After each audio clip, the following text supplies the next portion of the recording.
The Parthenon has existed for over 2,000 years. And the fact that it's been around for multiple millennia, multiple wars, multiple religions, multiple use cases, and it's still around today. But why can't our buildings do that anymore?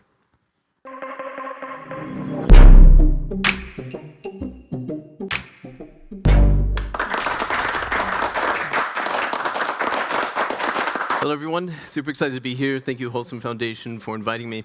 As mentioned, I'll be presenting my talk today titled Beyond Recycling, Why Reuse is Vital for Resilience and Regeneration. And I'll begin with a brief anecdote. I was recently in Athens, Greece for a research meeting. We were kicking off a project on infrastructure resilience across Europe. This was actually my first time in Athens, so naturally it took advantage of the rich cultural history. And the first chance I got, I went up to the Acropolis to visit this legendary building, the Parthenon. As I was approaching it and walking around it, I was reflecting on the history and the fact that it's been around for multiple millennia, multiple wars, multiple religions, multiple use cases, and it's still around today. But why can't our buildings do that anymore? As I continued to walk around, I was reading one of the billboards. It was talking about this research project where researchers would scan the rubble around the perimeter of the building, and then using computer algorithms, they would match them to their original location. They weren't crushing it and recycling the stone, they were reusing the same pieces in this process of reconstruction. That was quite an interesting and inspiring topic. And so the Parthenon, we know, has been through multiple hazards. It's been through wars, and it's been through earthquakes. And so when we think about the hazards that are going on today, we still have the unfortunate reality of man-made disasters, such as the war in Ukraine, and we also have a lot of natural disasters. The amount of natural disasters we have today is 10 times what it was 100 years ago. So how do we prepare for that? How do we deal with that? And this is where this concept of resilience really comes into play.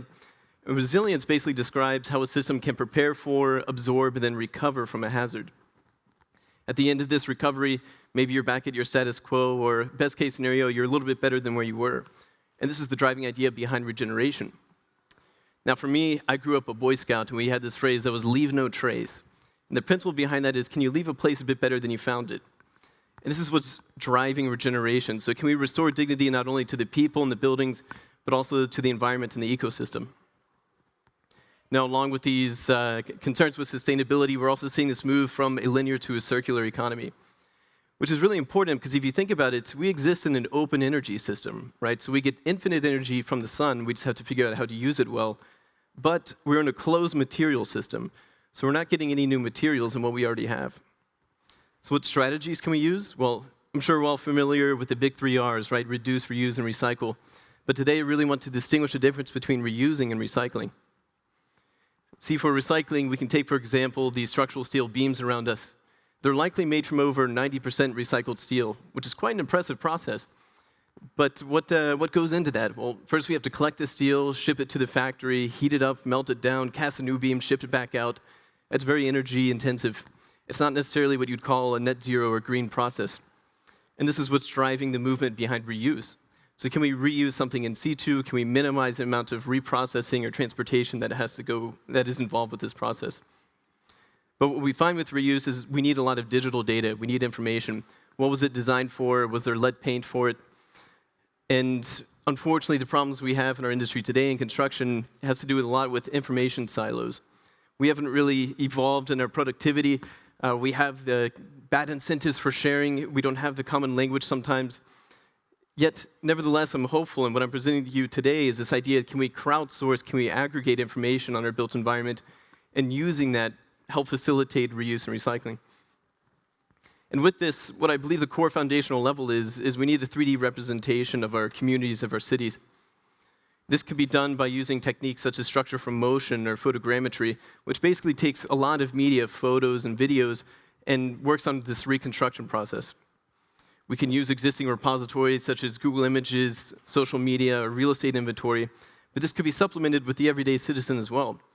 Perhaps you're taking a picture of a facade in the sunset, or maybe you're taking a picture of your own home. For me, I don't actually know the materials in my home. I don't know how it was built. And on my day-to-day, I don't really need to know that. But if a hazard were to hit and I need to rebuild something quickly, I don't have the luxury of recycling or trying to find some drawing somewhere. I need to rebuild soon. And so this is where this speed and access to information becomes important. So what I'm proposing with the value statement is this idea of an open platform for city material data. And the important part is that it's democratized data. So can we increase the accessibility and the usability of this information? And then with this, once we start to aggregate this information, we can start to build on top of this foundation. For example, we can think of condition assessments, right? If we start to include archival images, then perhaps we can get an understanding of how the city has changed over time. In addition, we could look at material identification and localization, similar to the Parthenon, right? Can we identify what materials might belong where? And so with this, we're really trying to connect material to material, stakeholder to stakeholder, and increase this access to information. Because once we bring information down to the user, we can empower them for making localized decisions. So a better local economy is a better circular economy. In addition to this, so how it can be built up, well, the important part, as I'm mentioning and really want to emphasize, is we need this common language between stakeholders. So with this foundational level, we can begin to semantically enrich these 3D models with this, such as the type of materiality, and then we can begin to connect to existing platforms today. Platforms perhaps such as like a material marketplace. So can we identify, trade, purchase materials? Or we can look at building passports. How recyclable was a building? And part of the challenges we're seeing with these platforms is that they are very isolated. They have proprietary data, proprietary formats. There's a high cost of entry. That's new knowledge you have to learn. And so what we want to aim with this project is, can we start to level that playing field? Can we begin at the same spot so we have the shared understanding, the shared language? The user, I believe, can scale vertically, right? We can easily imagine how an architect or a contractor might use this, but I also believe we can also empower the citizen. Maybe in this recovery process, as I've mentioned, we need access to information right now. Or perhaps you want a rebar cage so you can grow a tomato vine in your backyard. At the higher end, we can think of policymakers as well. With condition assessments, we can begin to understand the amount of damage that has happened, or we can predict what might happen in the future, but we need to know what's in our current building stock. I'll give two brief examples and to illustrate what I'm talking about here. One, a status quo, steady state, and then another, a post-hazard example. You might recognize behind me, this is a map of Zurich, and I'll quickly pick on Switzerland for a minute, but Switzerland's actually really good at recycling. Over 50% of all of our waste is recycled.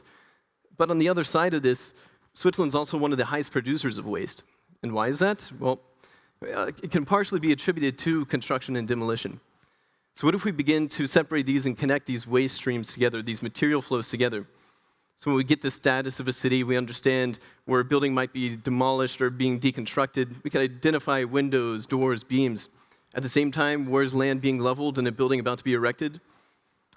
And so what this platform aims to do is to have this common language and dissolve these information silos, right? Most of the time, these contractors are different, the owners are different. There's just no communication, no need to know. But when we begin to open up this pipeline of information, perhaps we can change the way we do these things. On the other side, we're working on this project called Mapping Ukraine.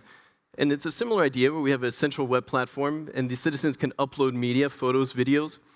But with this as well is layered on top of the condition assessments. So can we understand the volume of damage done? Can we identify specific areas of need or perhaps resources available for building?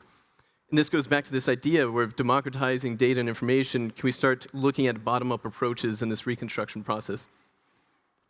So what's connecting these is, again, this idea of a central web platform with information on our built environment, the shared language. The Parthenon has existed for over 2,000 years. What can we do to help it last another 2,000 years? Or how can we scale that even to the whole city level, make that last another 2,000 years? We're currently in the fourth industrial revolution, perhaps soon to be fifth. And the circular economy is both a material economy and an information economy. So I believe that we need this digital information to move forward. The Parthenon is universally recognized as a symbol of cultural evolution and democracy. But I'm hopeful, I'm positive that the Parthenon can also represent for us a building that is resilient and part of the circular built environment. Thank you.